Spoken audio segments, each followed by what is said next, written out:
very much focused on unity. They wanted everything to be united in the empire. Although they allowed the Jews in particular who were different from them to exist and to worship the way they wanted to, that was almost seen as, that was really kind of an exception. There was a unity that needed to be brought about in the empire, and the Christians were obviously completely different from the Romans. They refused to worship the Roman gods. They refused to worship the emperor. And also, so because of that, they were persecuted. Also, the emperors would persecute the Christians for reasons of politics. There was unrest at times throughout the empire, or things were going wrong. There were policies of the emperor that were failing. And so in order to deflect criticism and deflect the issue from themselves, the emperors would undergo a persecution against the Christians. So anytime there was civil unrest, anytime the economy was going bad, anytime a war went wrong on the frontier, we see the emperors shifting blame from themselves onto the Christians. And so from the years 64 to 305 AD, we have 12 major persecutions of the church under the Roman Empire. And if you look into your workbook, in the back, in the appendix, we have a chart that lists all of the major persecutions. We actually list 14 Roman persecutions of the Christians. Of those, 12 are considered major. So we list the time period, and we list the emperor, and then we also give you some of the major and well-known martyrs who died during each of these persecutions. Now, as I mentioned before, we have to keep in mind that each of these persecutions, the implementation of these persecutions, differed. In some cases, the persecution was widespread throughout the whole empire. In some cases, the persecution was regionally focused, maybe just on one particular province. In some cases, maybe the persecution was just in a particular city or particular town. And again, at times, as I mentioned, Christians were even ignored and allowed to just live in peace, where there wasn't active persecution going on. Now, one of the first persecutions we should talk about is the persecution of Trajan.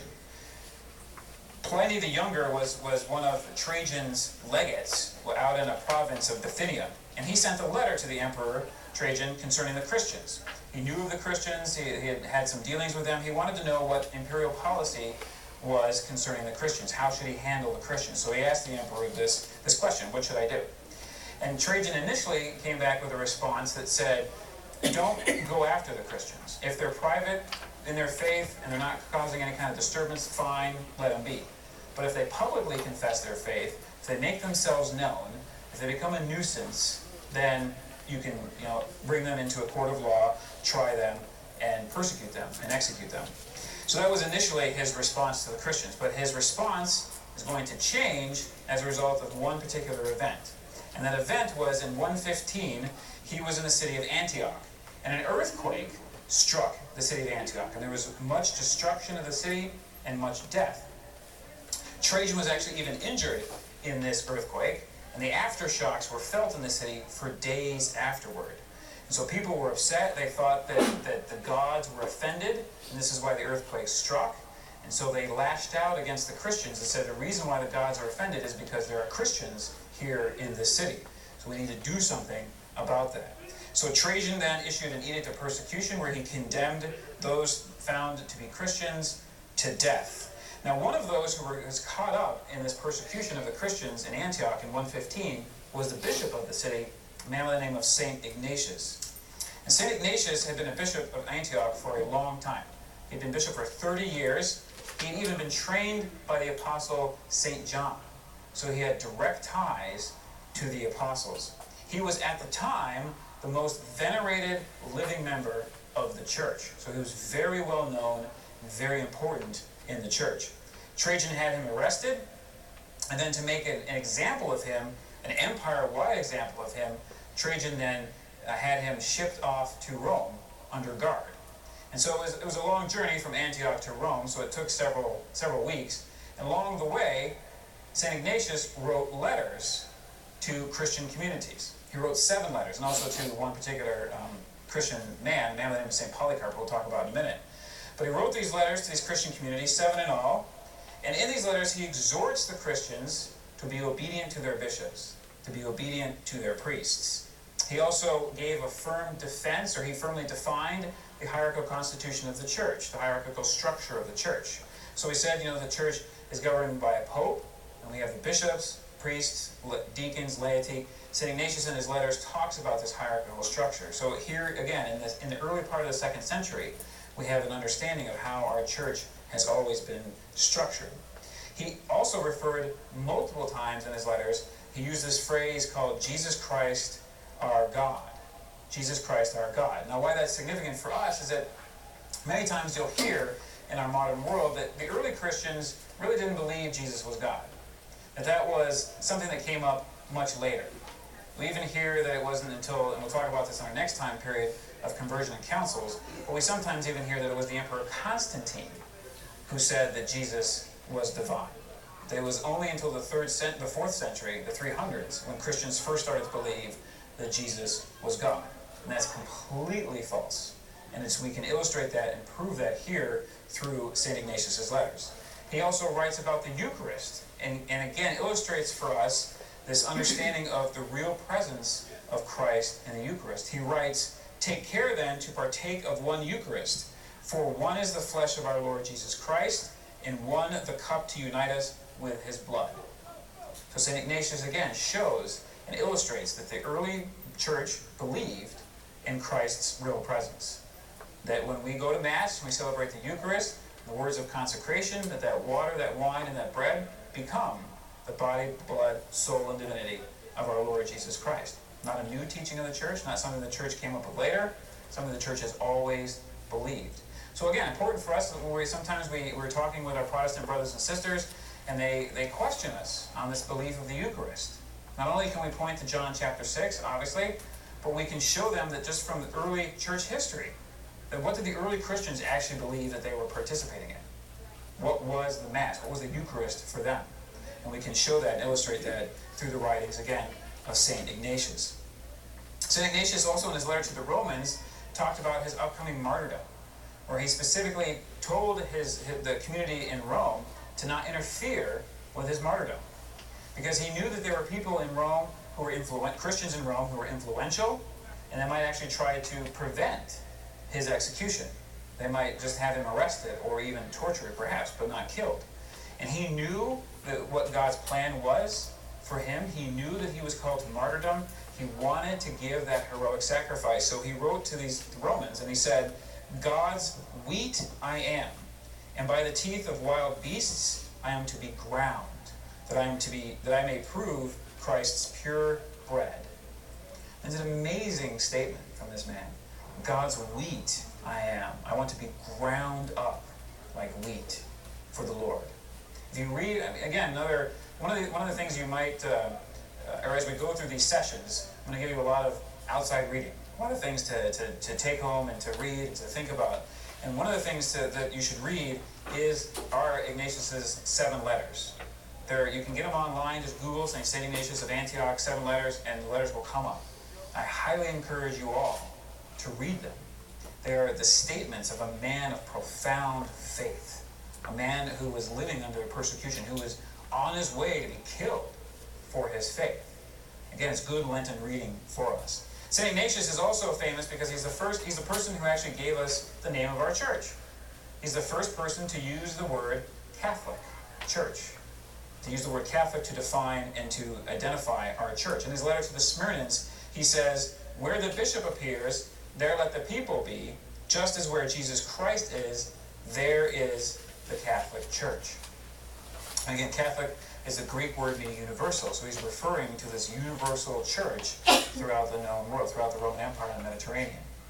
So he gives us the name of our church. So we are the Catholic Church. He made his way to Rome and then was thrown to the lions in the amphitheater, and then was able to undergo the martyrdom that he desired in order to give that witness to Christ. Now we mentioned that one of the letters that St. Ignatius wrote was to St. Polycarp. And St. Polycarp was the bishop of Smyrna, and in the year 155, he also, like St. Ignatius, undergoes martyrdom. He was, as I said, he was 85 years old. He was an old man at the time of his martyrdom. He had been a disciple of St. John as well. And he was, as I said, the recipient of one of St. Ignatius of Antioch's letters. He made a visit to Rome the year before his martyrdom. And this was an important visit because he did 2 things during his visit. One was that he preached against some of the early heresies that had arisen during the church in this time, which we'll talk about in a moment. And actually, there's a famous story of St. Polycarp when he's in Rome. He meets one of the early heretics, a man by the name of Marcion, who we'll talk again more about in a minute. Marcion comes up to St. Polycarp and says to him, "Don't you recognize me?" And St. Polycarp says, "I do indeed. I recognize the firstborn of Satan." So he was not a man to mince words, St. Polycarp. He was not concerned about his image. He was not concerned about how that might be portrayed in the press. He came right out and told Marcion what he thought of him. So a man of bold faith, obviously. Now also while he was in Rome, so he addressed the heretics and preached against some of the early heresies, which we'll talk about in a moment. But he also discussed the date of Easter. There's one question that had arisen in the church at this time as to how to celebrate Easter, when Easter should be celebrated. There was the practice of the Roman Church was to celebrate Easter on the first Sunday after the first full moon of the vernal equinox. So you celebrate Easter always on Sunday. In the eastern part of the church, especially in Syria, the practice was different. The practice was to celebrate Easter on the 14th day of the Jewish month of Nisan, whatever day of the week that fell. So if the 14th day of the month of Nisan happened to fall on a Monday, or a Tuesday, or a Wednesday, that's when you would celebrate Easter. Again, the Roman practice was to celebrate it always on a Sabbath. So there was a little disagreement in the church as to how or when, what day of the week Easter should be celebrated. And the question can kind of continue to dominate the church up until the 4th century, until it was decided at the Council of Nicaea that the Roman practice celebrating Easter on Sunday should be the practice throughout the church. And so we'll talk more about St. Polycarp, and we'll talk about his martyrdom in particular when we come back from this break. Again, for those that weren't here last time, it has a break in here, just a couple seconds. Since we don't have the time to do a talk in here, we'll just do all our talking at the end. So we just continue on through.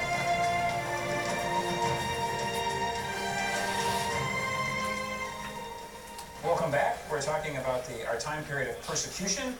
We left off with a discussion of St. Polycarp and how St. Polycarp had gone to Rome and he had met some early heretics and was very vocal in addressing them, calling one of them the firstborn of Satan, not mincing words and making sure that that heretic knew exactly where he stood with St. Polycarp. And we talked about, too, how he was there to discuss how to celebrate the date of Easter. A question in the church had arisen as to whether Easter should be celebrated on Sunday or on any day of the week that the 14th day of the Jewish month of Nisan happened to fall. And we talked about last time how that question wasn't settled until the Council of Nicaea in the 4th century, where the Roman custom was adopted to celebrate Easter on Sunday. So St. Polycarp now, though, receives the crown of martyrdom. He's back in Smyrna after visiting Rome, and this is the year 155. There was a festival in the honor of the emperor at the time in Smyrna, and during this festival, the crowd had been whipped up into an anti-Christian fervor, and they began to call for Christians to be martyred. So during the festival, 10 Christians were arrested and received the crown of martyrdom. They were thrown to beasts in the arena. The crowd's insatiable and satanic appetite was not filled. So they decided to go after the bishop, St. Polycarp. They arrested him. He was sentenced to death by the Roman magistrate, and the way that they were going to execute him was by burning. So they tied him to a stake, they built up the wood, they lit the fire, but the fire miraculously wouldn't touch him. And we'll see that in the case of several martyrs, actually, that when they were tied to the stake to be burned, they weren't actually touched by the fire. So he was taken down from the stake, and then was killed by an executioner's dagger. Now we see during this period of time in persecution how the church is being persecuted externally by the Roman authorities. Also during this time, though, the church undergoes a form of persecution internally through the arising of certain heresies. In the first instance, we begin to see people trying to teach something different about the faith that the church had always taught. And so one of these early, actually in your workbook, we have an appendix, or in the appendix we have in the workbook a listing of all the major heresies and schisms that have affected the church through 2,000-year history. So we break it down by time periods. We give you the time period, who the heretic was, what the main beliefs of the heresy was, and then also what the church's response was to that heresy. Now, one of the early heresies to arise in the church during this period of time, the time period of persecution, is a heresy called Gnosticism. And Gnosticism stems from the Greek word gnosis, which means knowledge. And the Gnostics believed in this secret knowledge that they held, that if you were able to gain the secret knowledge, you could go and be with the God of good, the God of light. They believed in this dualistic system, that there were in essence two gods, a God of goodness, a God of light, and it was a good God, and there was a bad God, the God of darkness and of evil. And so these two gods were in constant warfare with one another. And what they came to believe was that anything that was spiritual was good, was from the God of good, the God of light. So our souls are spiritual, so they are good. They're created by that good God. And everything that was material, including our bodies, is bad. So that was from the God of light, or from the God of darkness, the God of evil. And so what they believed was that there was this secret knowledge that we could gain, and by gaining the secret knowledge, we could then ascend to the God of light. We could find a way to free ourselves, free our good soul from the effects of this bad material body. Now, Gnosticism had existed before the Christian faith. It had been an ancient belief. And one of the things with Gnosticism is that it would come along and it would incorporate any of the major religious teachings from major religions. So it was kind of like, if you're a Star Trek fan, it was like the Borg of all heresies. It would assimilate all these teachings, and it would morph it and change it into something else, and something into what they believed. So what they did with the Christian faith was that they took many of the teachings of the Christian faith, they absorbed them, but then they morphed them into a different understanding. And so, for example, with Jesus, they believed that Jesus had come and he had given us, he shows us the way, he gives us the secret knowledge that we need in order to attain happiness with the good God, the God of light, the God of goodness. So they denied, obviously, they have this understanding of the dichotomy between material and spiritual. Spiritual is good, material is bad. So they believed, obviously, that the incarnation was false. There's no way that Jesus would have actually come down and become human. Why would a good God, a spiritual God, take on evil material flesh? That's inconceivable to a Gnostic. So they denied the incarnation. Obviously, the Eucharist is a problem for the Gnostic, because again, why would God allow us to eat his body and blood, this material item that is just incomprehensible to the Gnostics? They also denied, interestingly enough, marriage and the marital act. Because in marriage, a man and a woman unite, and life comes forth from that union. And so what you were doing in that act is you were taking a good spiritual soul and imprisoning it in a bad material body.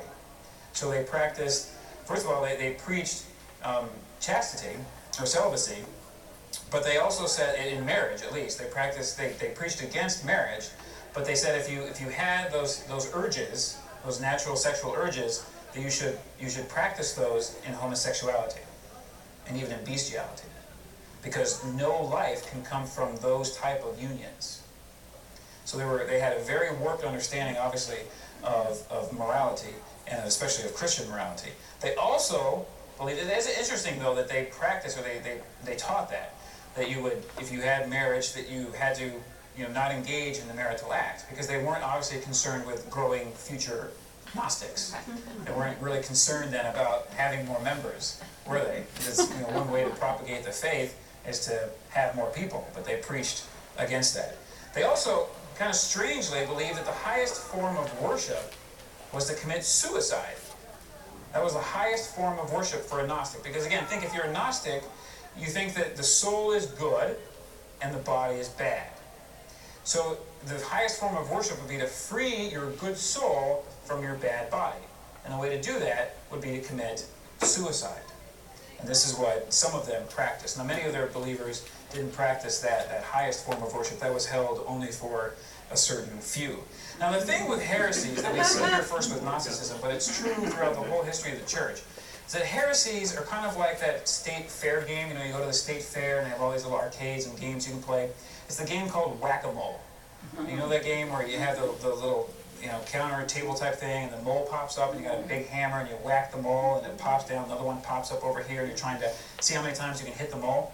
Well, that's really